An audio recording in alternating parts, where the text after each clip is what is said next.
Hello and welcome to the June 2023 podcast from Monde, diplomatique. My name's George Miller, and my guest this month is journalist Glen Johnson, who has a piece in this month's paper entitled Moldova's Stark Choices About Its Future. Before we get to the interview, just a quick reminder that all previous episodes of this podcast are on the website at mondediplo.com, and you can subscribe to it wherever you get your podcasts so that you never miss an episode. Moldova is a small landlocked state between Romania and Ukraine of some 2.5 million people. This former Soviet republic hit the headlines early in the war when hundreds of thousands of refugees crossed the border from Ukraine. Since then, it's had little coverage in the Western media. Glen's piece in the paper this month redresses that.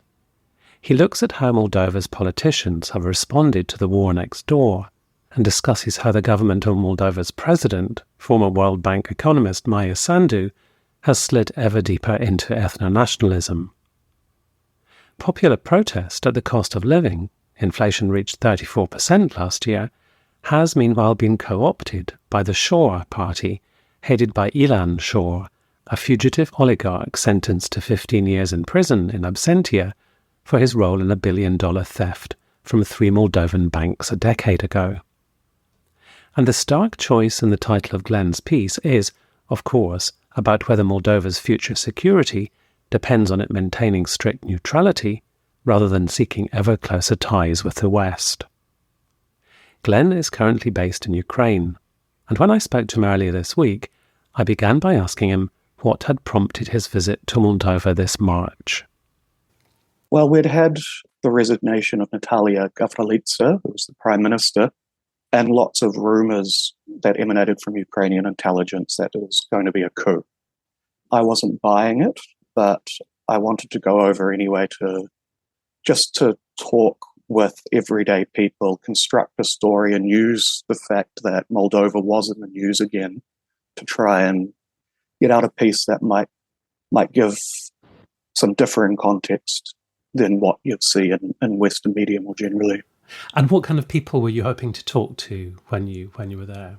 Well, obviously the protesters, that were being organised by Ilan Shore and the Shore Party, civil society, just to get a general impression of sort of the cleavages in the country. Because, as I think your piece in the paper makes clear, the Western media has tended to overlook Moldova since the start of the war. There was perhaps an initial amount of interest devoted to it as refugees began to arrive there, but it hasn't featured very prominently in Western coverage. And it might be useful for people listening to this who perhaps don't know a great deal about it. They may know that it's a small state between Romania and Ukraine, and that it's a post-Soviet independent state now. But could you just maybe sketch out what you think is useful for people listening to this to know about the sort of post-Soviet history of the state?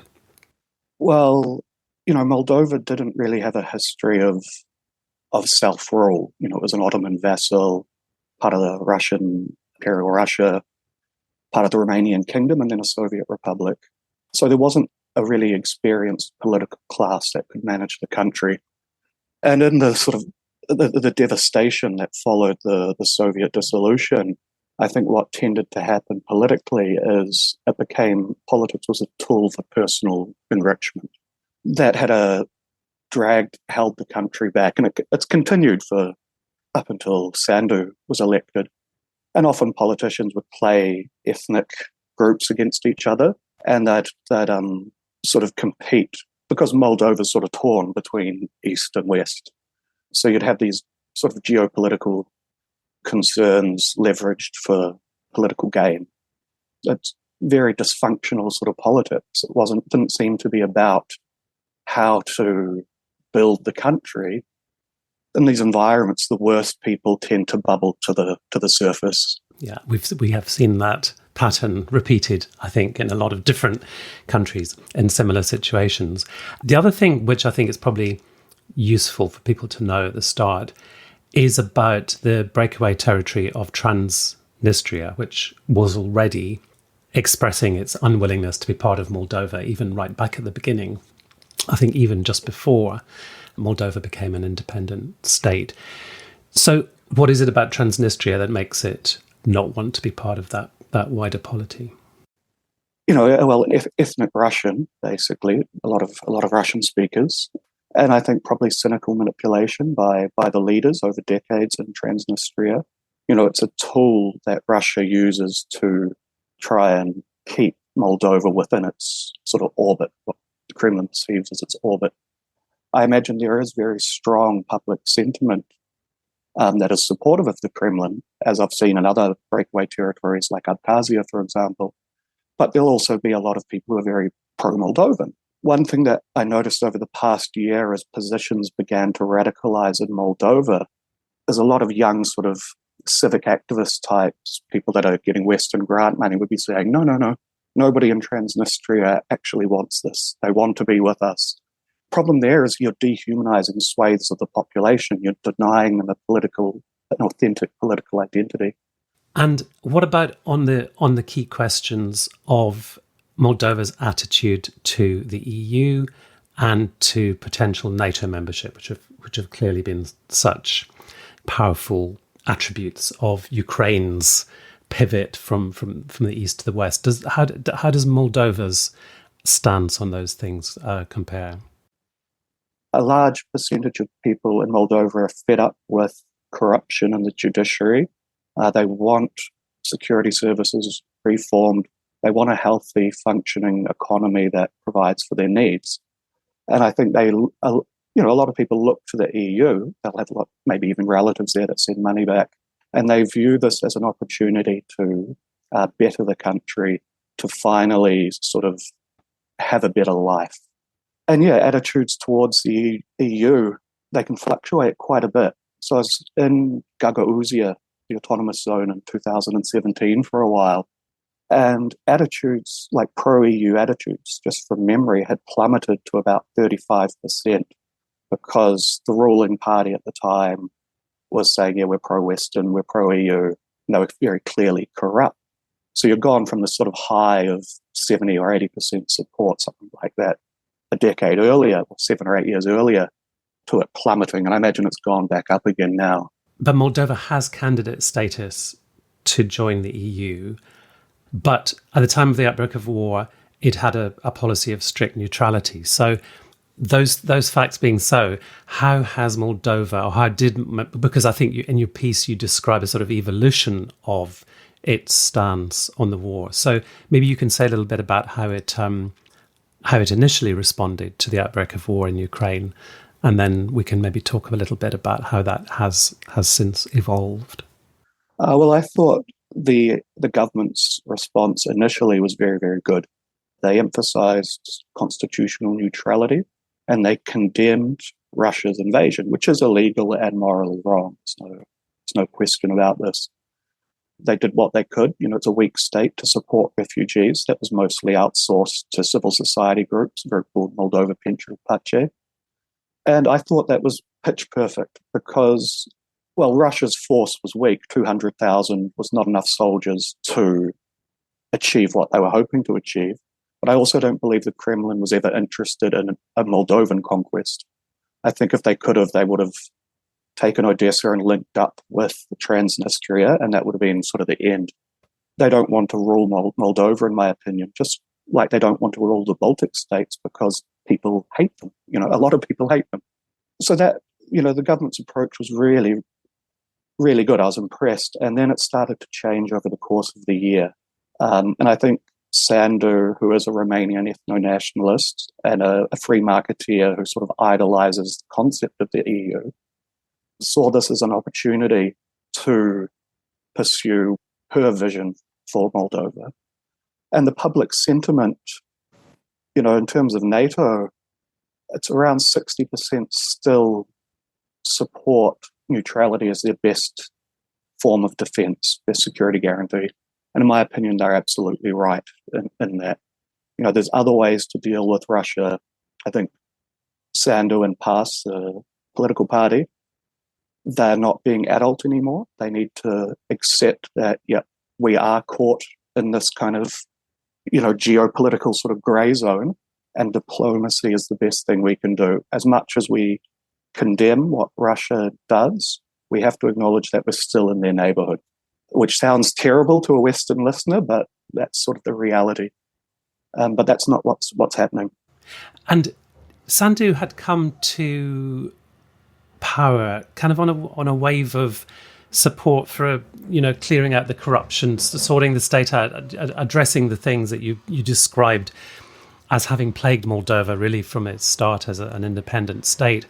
And now you're talking about her playing the ethnonationalism card, and in your piece you talk about ways in which, security and surveillance and all the bad things that come along with it have been increasing. So where did the rot set in, would you say? Is the war playing a big part in that, or are there other forces that have... is it power corrupting intrinsically, or how do you see that sort of trajectory? So you're right. Sandu initially came to power after the sort of reign of Vladimir Plahotniuc, who was a very corrupt, pretty nasty, probably, the rumours are organised crime, sex trafficking is ways he made his money initially. And the public was fed up with this. But the thing is, well, anti-corruption, okay, good. Nobody wants corruption, but it's a very nebulous concept. It's not a way of running a country. It's not a policy platform. It appeals to people, but okay, we're going to sort out corruption, but what else? So in terms of where the rot set in, I think Sandu... So I was speaking with one of the foreign ministry's policy advisors about June last year, and I was willing to give Sandu a chance at the time. And this person said, well, yeah, she loves Bucharest. Bucharest is in her heart. So I think Sandu has always had these tendencies. This is, in a multi-ethnic nation, it's quite normal. But I think with, Russia's initial special military operation failing miserably, this was a moment where she could pursue this breakaway from out of the Russian sphere, so to speak. And that's driven, I believe, by ethnonationalism. She is very pro-Romanian. And yeah, over the course of the year, I mean, I don't know, I haven't talked with Sandu or Recian or Governor Litsa, but I imagine there was significant pressure being put on them also.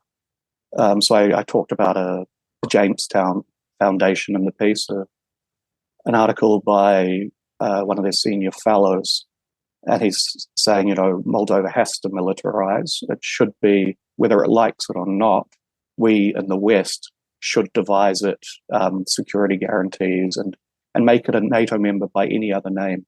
And the hubris there just bewilders me, because it's not responsible. We've seen what happened with militarization in Ukraine, and I'd hate to see the same sort of things happening in Moldova.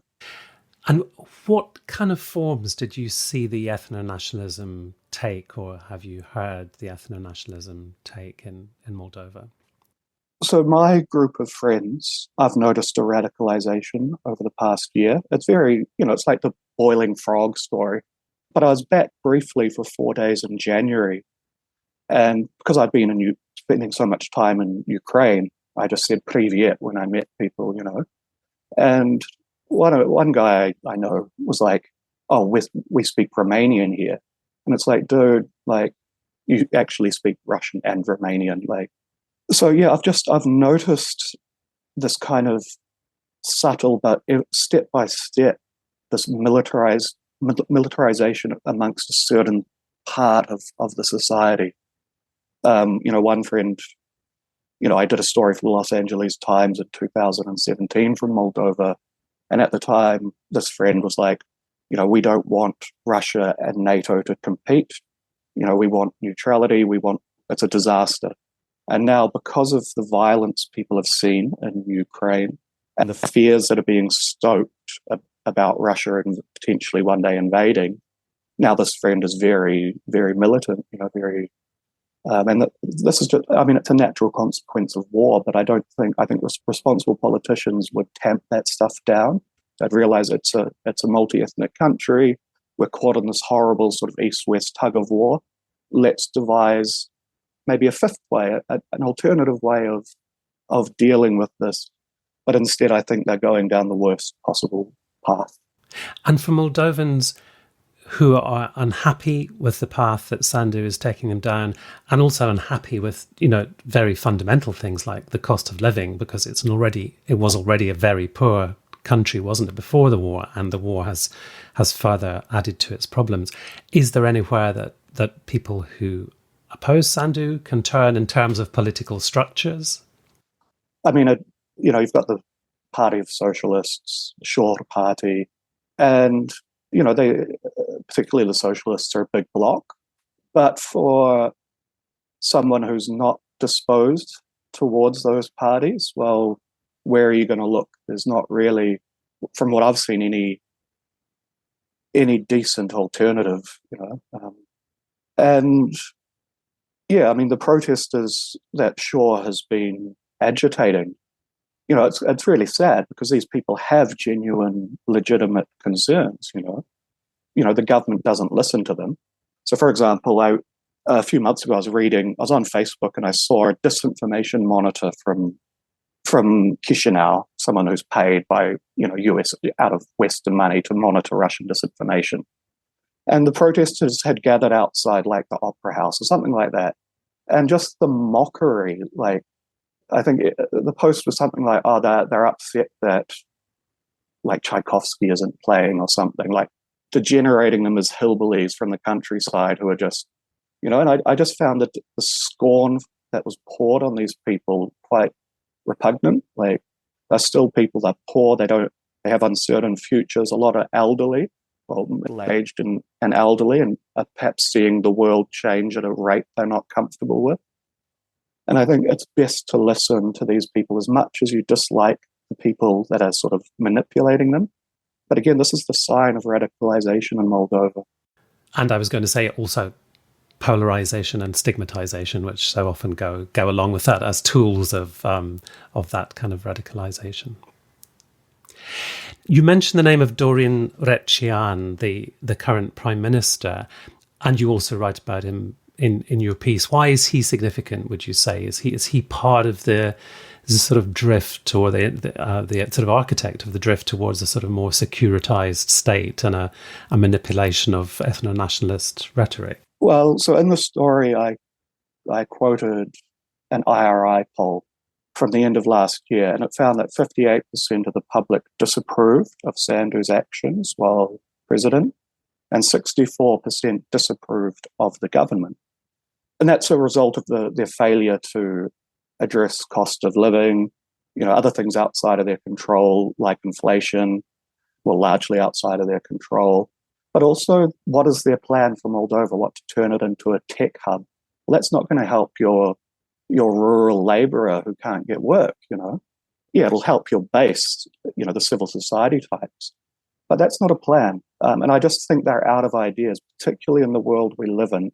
More hyper-globalization, relying on more Moldovans going to Europe and sending remittances home, or European companies coming in and setting up factories for car parts where they pay people $3 an hour.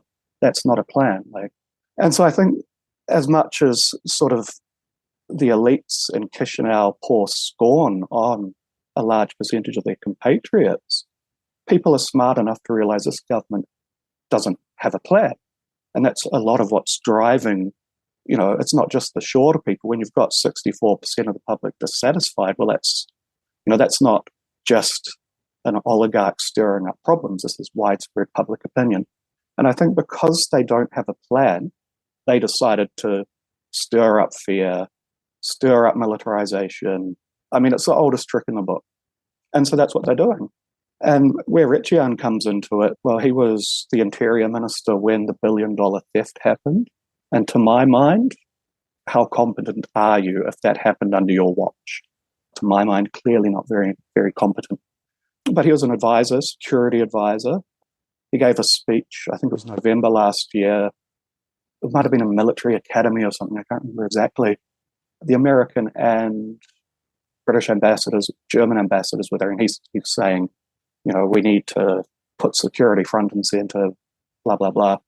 And so I think that Pass and Sandu devised a plan to pursue a securitization policy absent having any substantial economic policies outside of just, standard neoliberal, free marketeer stuff. And so that's the path they went down. You've got bellwether local elections, I think, in October this year, and I think PAS will probably get wiped out. So just to conclude, Glenn, we've been talking about a country that's in a dangerous neighbourhood, dangerous part of Eastern Europe, which is in serious economic difficulty, which has a government without a plan, which is therefore resorting to the lowest common denominator of ethnonationalism. And also, as you touched on earlier, where the West has ideas about what Moldova's future should be. So what do you think is going to determine, or who or what do you think is going to determine Moldova's future, given those weaknesses and given those vulnerabilities and given those problems? What is going to determine where Moldova is in the next few years? Well, just to speak to the ethno-nationalism. So, for example, April last year, the government banned symbols that glorified the Soviet Union, like St. George's ribbon, on the pretext that, Russian troops are using it in Ukraine where they've committed war crimes, therefore we're going to ban it. For example, part of the National Library was gifted to the metropolis of Bessarabia, a Romanian Orthodox church. Well, Sandu announced it would be. Recently we saw armed anti-corruption police raid the Electoral Commission in Gagauzia, horrific, and make off with voter lists. And the elections, by the way, were totally clean. Another thing is, so they've come out and said they're going to change Victory Day from May 9 to May 8 and call it the day of commemoration and reconciliation for those who fell in World War II. Previously, Sandu had come out and said Ion Antonescu, the Romanian dictator, was a person we could, quote, say good and bad things about. When the Jewish community confronted her, he slaughtered 300,000 Jews in Roma. She turned around and her response was, I absolutely condemn, not word for word, but basic response was, I condemn both the crimes of Nazi Germany and the Soviet and the communists. And that's double genocide theory. What you're doing is you're downplaying Nazism. It's a form of anti-Semitism. In this environment, where does the government want to lead the country? Clearly, it wants to break away out of the Russian sphere. This is very obvious. The political right is ascendant across Europe. So there will be a lot of support for that. Also, I think the West is getting a bit desperate. We've got BRICS. A lot of the world isn't committed to how the West is behaving in Ukraine. But I think, where will it go? I'm not sure. What would be best for Moldova, I think, would be continuing neutrality and absorbing it into the EU, despite all the problems with the EU. I think that could be a position Russia would accept. But also, why not just let them trade with both? Why does it have to be one or the other? I look at Georgia, Ukraine, they're never getting in the EU. It's a bit of a tease, I think. And I think the same with Moldova. I know that, the association agreement or the trade agreement that post-Maidan government signed with the EU was a bit of a disaster for Ukraine. But yeah, I think clearly Moldova it has it's horrible to say a European future as if that's a good thing. But, you've got deep cleavages in the country that I fear are not going to be addressed, and I think exacerbated, particularly, we've got the BBC coming in now. So you've got all these information laws. The BBC's action group or whatever is coming in and working with state media in Moldova. And that's all well and good. But, countering disinformation, a lot of the time what I believe we see is disinformation, just another person's disinformation or version. So yeah, it's deeply concerning. But also, I can imagine Moldova just trucking along, maybe just perpetually stuck in this kind of grey zone. I was speaking to Glen Johnson, whose article in this month's paper is entitled Moldova's Stark Choices About Its Future. You can read his article at mondediplo.com. If you're a subscriber, you can also read every edition of the paper going back over 25 years and online exclusive content. And if you're not yet a subscriber, there's plenty of open access content online to entice you to become one, including the full archive of this podcast. You'll find all previous episodes on Le Monde Diplomatique's website, and you can also subscribe on your favourite podcast app. In the words of John Berger, why read LMD? To make sense of what's happening in the world behind the misinformation. I'll be back again next month with another interview with one of our contributors. Until then, thank you very much for listening, and goodbye.